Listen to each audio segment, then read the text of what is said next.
And we're back. No matter how you frame it, Tulsa's history is explosive. Our guest now, Reuben Gant. Reuben, it's good to have you here again, my friend. Good to be here. Good to see you. I got to ask you this because if anybody pulls him up on Google, you'll know why. How much time do you spend on the weekends watching football? Not much. I'm surprised. Not much. If it's a particular team playing, I may watch, but I don't watch much. Been there, done that. Been there, done that. Right. You played what, for OSU? I played for OSU, right. For in the early 70s. Mm-hmm. What position? Tight end. I played tight end there and then left there and went to the Buffalo Bills. Lord, rough business, bub. Rough weather. Yeah, especially out of Buffalo. Right. Good Lord. Right. You're at the Hope Franklin Center now. Correct. A little bit about the center itself first. Okay. Well, we were formed about 10 years ago, and we took on a mantra to, if there are any Trekkies out there, to travel this road that's never been traveled before. We're the Captain Kirk of the ship. And so we decided to take on issues of social concern that have a negative impact on, I guess, diminishing the ability for us to live, work, and play together, regardless of our background, our cultures, our traditions. And we tackled difficult subjects. And, one of the most difficult things to talk about, or had been in the past then, was the issue of race. And so we felt it necessary to create this genre of conversation where people feel comfortable talking about their differences, regardless of what they may be.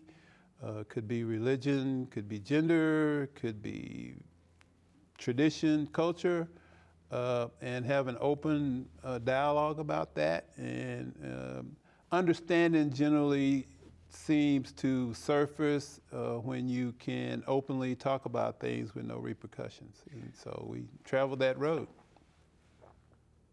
Being from these parts, you'll understand what I'm about to say. I'm from Fort Smith, Arkansas. I'm 76 years old. I don't look it.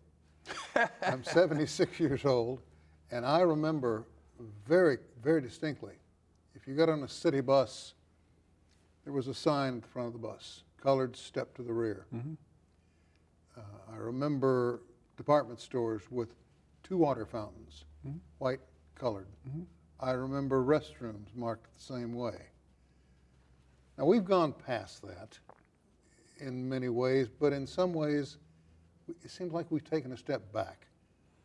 We have, and I think we've rather than being in this progressive mode, we're in a regressive mode, in that we seem to have forgotten that we're all human beings on this earth. And principally, we all want the same things in life. We want a good quality of life, a better quality of life. And if we're parents, we want a life for our children that is better than we were able to provide as parents. I know that there are folks watching us for the first time, hearing you talk for the first time. They're going to be curious, can they come to the center and learn more about the race massacre? Now, we have some footage provided to us by the Tulsa Historical Society that they're going to roll here in just a minute as you start to talk about it. But can folks come to the center and learn more? Absolutely. We are about correcting the historical record. And there are a lot of misperceptions out there about what actually occurred in 1921.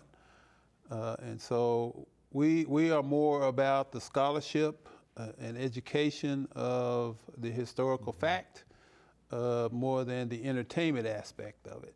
We're not there to entertain anyone, but what we're there to do is to inform, to educate, and to hopefully engage the community in meaningful conversations about our differences, and race being one of those. We spend a lot of time with groups, be it from the educational environment or family reunions, sororities, fraternities, those folk that are interested in the history. We do what we can to inform them of the facts as we know them. And we work very hard at being accurate in the facts that we communicate. There are people who find it hard to believe that Tulsa experienced the race massacre. Have you encountered any of those? I have, and believe it or not, there are still people who live in Tulsa itself that have been long-time residents of Tulsa. Perhaps some are native Tulsans that really are in denial in terms of the occurrence itself, in terms of who perpetrated the incident, and some are even of the belief that blacks were the ones that started this destruction against themselves. So correcting the record, communicating the facts, certainly for some is a challenge, and listening to what the facts are. How many people died? Some say as few as 34, and some say as many as 300 plus. I don't know that we'll ever get to a definitive number, but we are confident saying that more than 34 people died. I know that the city has had an effort underway to locate what they referred to as mass graves. And just recently, I heard from someone by way of the newspaper who said that they need to check a portion of the Arkansas River because some of the folks ended up in the river. But the heartache and the destruction that came from that very brief period of time can't be measured. It cannot be measured. And, I like to tell people just, put on blinders for a minute and just imagine what the city of Tulsa would be like today had it not been for this tragedy of 1921.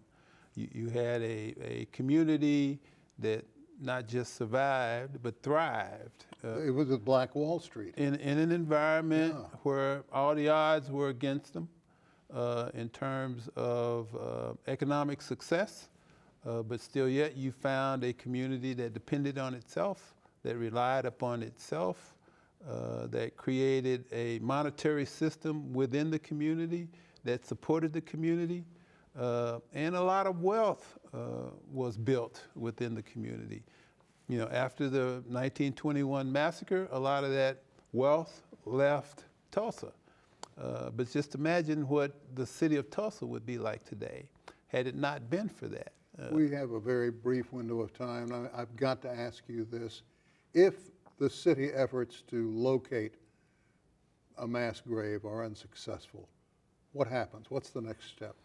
I don't think we give up the effort to do that because there are accounts where these graves could be located anywhere within the limits of the Tulsa city.